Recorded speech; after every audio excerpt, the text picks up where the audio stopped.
Hello, everyone. Thanks so much for tuning in. My name is Brandon Barfield. I am the director and co-founder of Doctors Without Quarters. And today I am very excited to be joined by Dr. Marcus Reno. Dr. Reno, as far as we know, is our first PSLF recipient of the clients that we work with over the last almost 10 years now. So Dr. Reno, thanks so much for joining me today. Yeah, thanks for having me. Yeah, so I can only imagine how excited you and your wife must be about being debt free now. What has that had a pretty big impact on you guys? I mean, the feeling of having a huge amount of debt just go poof, goodbye is pretty tremendous. Absolutely. Yeah. Did you like frame the acceptance letter, be able to put it on your wall somewhere? Well, it was a little bit. It was actually a little bit anticlimactic because I didn't even get an email. I didn't get a notification. I just happened to log in and noticed $0 on my Oh, wow. my balance. So okay, yeah, we actually just had someone over the weekend that got the PSLF due to the waiver, and it was a very kind of nonchalant email from FedLoan. So that was kind of neat. But you got the traditional PSLF, so you did the whole 10-year track, and so that's pretty neat. So before we get into all of the loan stuff, I just want to take a minute, tell us about kind of your journey as a doctor, med school, how you chose your specialty, maybe a little bit about how training was. Sure. I did medical school at the University of Arizona in Tucson, Arizona. It was there that I met my now wife. She was my big buddy when I was a first year in med school, and she was a second year. She showed me the ropes, and then we got married 10 months later.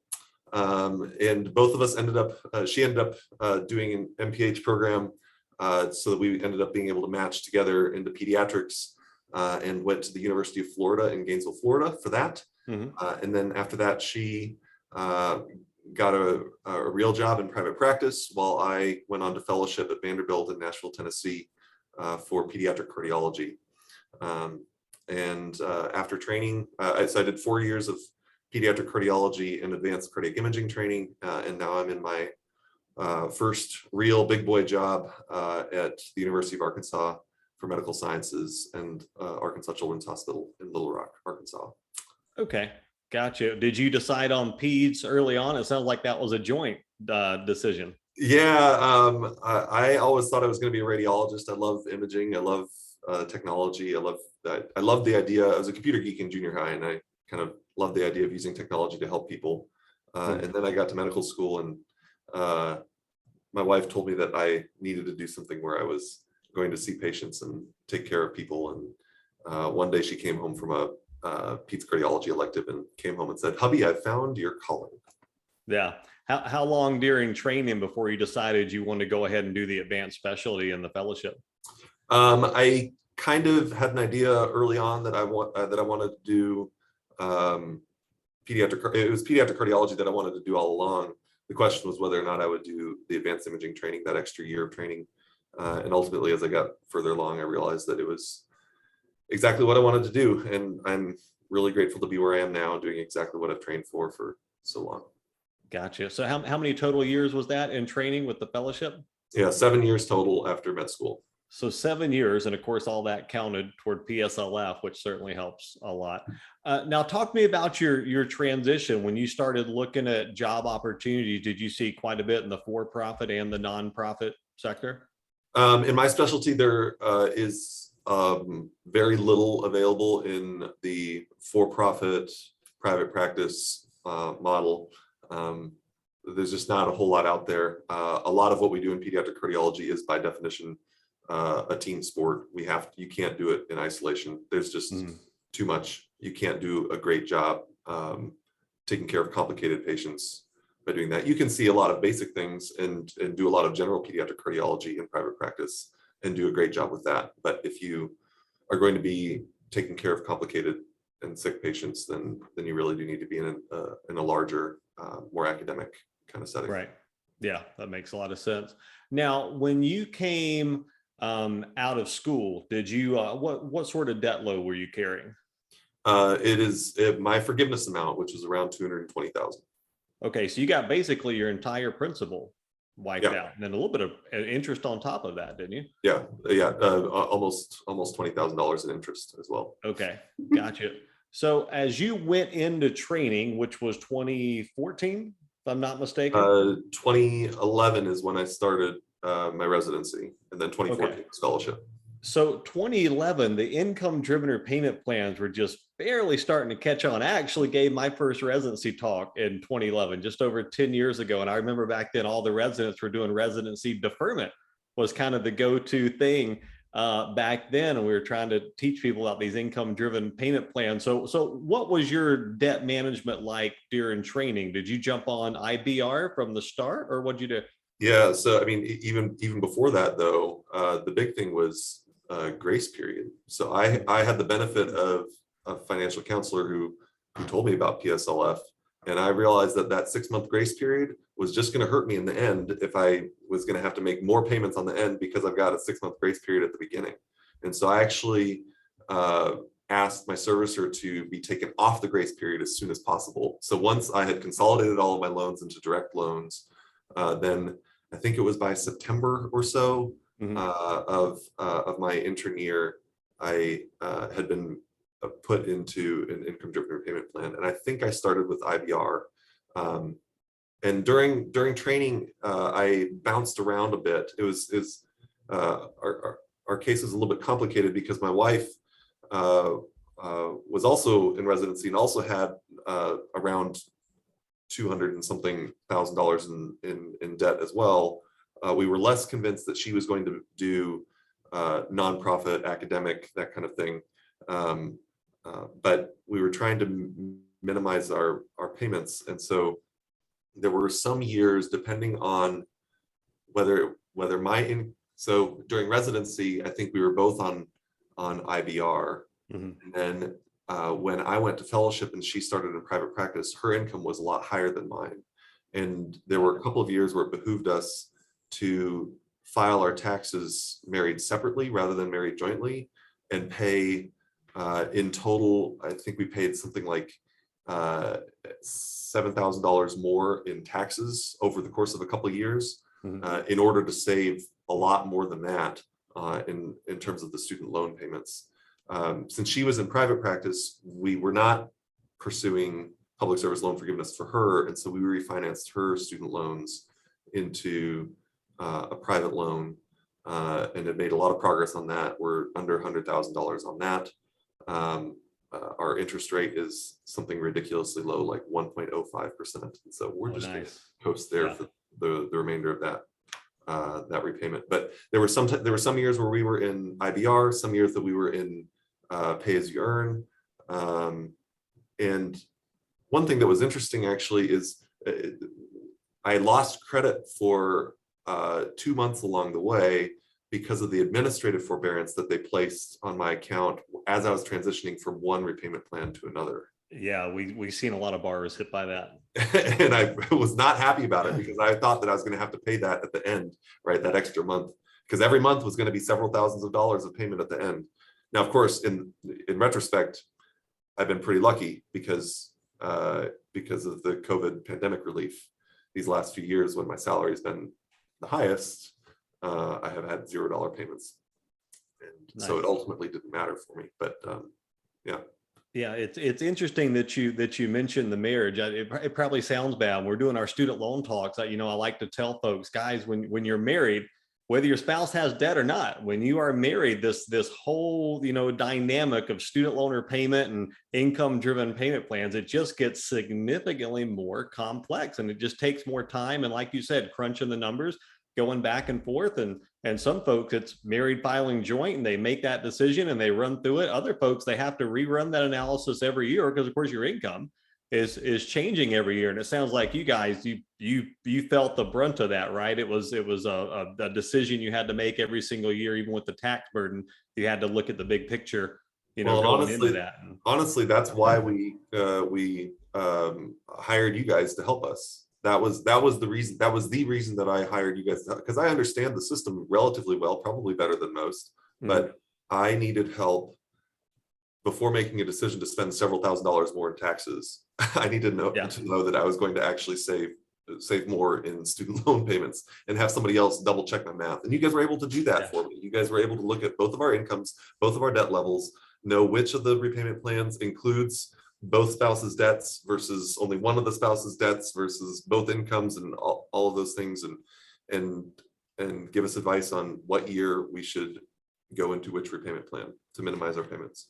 Yeah, I was actually looking back in your notes, going back to 2018, I think is the year you first engaged us, and you worked with Brian back then. And he took a bunch of notes, and he was looking at your income. Your wife was already practicing at that point, right? And you were still in your fellowship, so there was that big income split there. And I saw all the notes he took back then. So yeah, it's a lot of fun doing that analysis for sure. And then it was funny you mentioned skipping the grace period. When we talk about skip your grace period and get a $0 payment, that was taboo back in the day. And these days, that's like the go-to strategy for everybody. But it sounds like you got some really good advice from your school. So that's really great, especially that far back. And then the big concern for borrowers these days is the CARES Act, right? I just had a CPA reach out to me a couple of weeks ago. He's like, hey, I'm running this analysis for these clients, and it's going to cost them 10 grand to file their taxes married separately. He said, are you sure it's worth it? And I looked at their loan account, and I was like, well, it looks like it's going to save them over 2 grand a month by doing the married separate. So yes, in theory, it's worth it, but you have to take into account current events with this CARES Act. Nobody's recertifying at this point until 2023, it looks like. So you kind of get a pass for this year. So that same couple actually gets to file jointly for this year.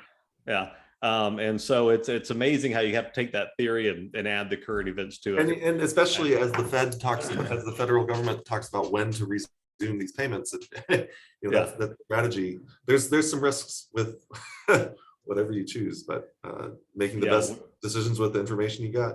We're in uncharted territory these days when it comes to we have been, right, since COVID and CARES over 2 years ago now. So we'll see when this all ends. Hopefully it'll be sometime this year. We've had some good benefits for borrowers this year, and you've benefited from that, right? Your last 2 years, that has significantly brought down your out-of-pocket costs, not having to make those payments the last 2 years. Now, when you looked at your strategy, you talked about going back and forth between plans, a little bit of administrative forbearance. Any other bumps along the way that kind of complicated your process? You had to get some servicer calls or anything like that? There were a couple of times where I called to try to make sure I got credit for some months that they didn't want to give me credit for. But all of those things ended up getting straightened out. I just had to reach the right person who actually went through month by month and looked at it and then gave credit. Did you have to ask for a supervisor? I don't know if I had to ask for a supervisor. I don't think that I ever made it all the way to the ombudsman, but there were some times where there were a couple months where they didn't want to give me credit, and the ones that really vexed me were the ones where they put me in an administrative forbearance because I was changing from one to the other, and I tried to get them to give me credit for those. And I think I was able to get some of them, but not all of them. But ultimately, it didn't matter anyways. Yeah, calling your servicer is kind of like playing Russian roulette, right? You might get the experienced person that's been there a decade and like super helpful, very knowledgeable. And then other times you call and you get the newbie right out of training that's just like, nope, can't do that, and click, right? And you just never know who you're going to get on the phone there. The one kind of probably, it's not a big roadblock because you guys were able to help me through it, but at the very end, I submitted my public service loan forgiveness application with employer certification on January 4th. And it wasn't until mid-April, I guess it was like the second week of April, that I got notified that congratulations, you have enough months that are qualifying, but you submitted this form too long after the certification of your employment, and we need to make sure that you are still actually employed by that person when we give you forgiveness. But I had submitted the form within 24 hours of receiving it from my institution. So it was clearly a human error thing, and we were able to get that straightened out.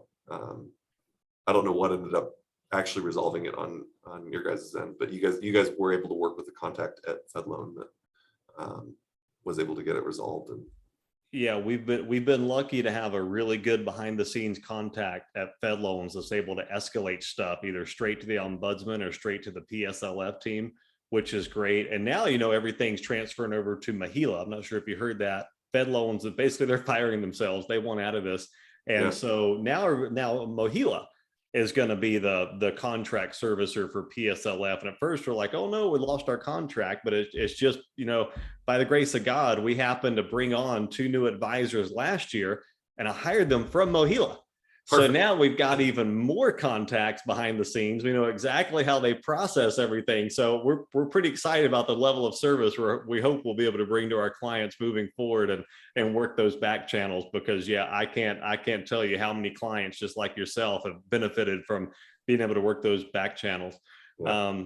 But these are behemoth organizations that behind all these behemoth organizations are people, and people are, they can make mistakes, and they do make mistakes, and they make lots of mistakes, and they're usually not intentional, but they have very real impacts with very large dollar amounts for us. And so being able to figure out how to work that system and is a challenge, and that's not going to go away no matter who the servicer is. Well, that's great that Brian was able to help you out quite a bit early on, and then you work with Jacob on the back end with the ECF form and kind of navigating the CARES Act. Everyone's, do I recertify? Do I not? Do I change plans? And there was a lot of unknown during CARES Act. But what's interesting about your case in particular, like you said early on, you weren't a newbie to income driven or payment plans or PSLF. You basically knew the basics, you knew the ins and outs of the program, but we were still able to provide some useful advice and some hands-on assistance and some analysis, not just on the front end, but on the back end along the way as well. And so that's what's interesting about the annual service. Is one of those things, well, you don't know if you're going to need it, right? If you don't need it, that's probably a good thing. But when you do, and you kind of tap into it there, and you've got somebody to help you out, then it's nice that you're able to get some value out of that. So overall, you felt like it was a pretty good value for your money, a helpful service at the end of the day. It was exactly what I needed. Okay, well, good. Glad to hear it. And so, kind of winding down here, what did your totals look like when you look back and look at how much did I actually pay from start to finish versus how much did I give forgiveness? Have you taken tally of everything? I have. I paid a total of $30,650 in student loan repayment. I paid an additional $6,830 in taxes to file separately a couple of years, which I would factor in. So I repaid somewhere around $37,000, and I got $220,975 forgiven.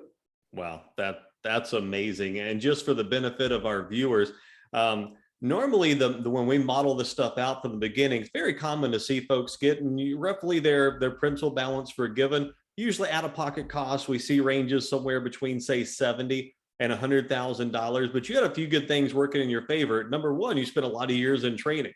So we get the question a lot, well, if I'm planning on doing a fellowship for 2, 3, 4 years, how does that impact my strategy? I say, well, that just pushes you closer and closer to PSLF, right? If you only got 2 or 3 years to go, you find that job that qualifies, even if it's not your long-term job. But then CARES Act, of course, right? No payments the last 2 years. Those would have been your highest payment years. So the fact that we got to cut all those off, CARES Act has had such a positive benefit for borrowers, especially those positioning for loan forgiveness. So that's really great that you got to benefit not just from your training career path, but from what's been going on with COVID as well. Well, hey, that all sounds great. And I'm sure our viewers are really going to appreciate everything you shared today. So as we wrap up here, any final thoughts or any kind of tips that you would like to share? Most of our viewers, I assume, are going to be late stage medical students and probably residents. Anything you think could be helpful to them before we wrap up? I think my main takeaway is that a little bit of effort can pay off really big. It's not the most fun or sexy thing to be working on, but spend a little bit of time planning ahead and thinking about your finances, because it can make hundreds of thousands of dollars of difference in your bottom line at the end of the day. Nice. Well, Dr. Reno, thank you so much for speaking with me today. Thanks for being a client with us for the last few years, and congratulations to you and your household on your loan forgiveness. Thank you so much. Appreciate it. All right. Have a great day. Best of luck in your career. Bye-bye.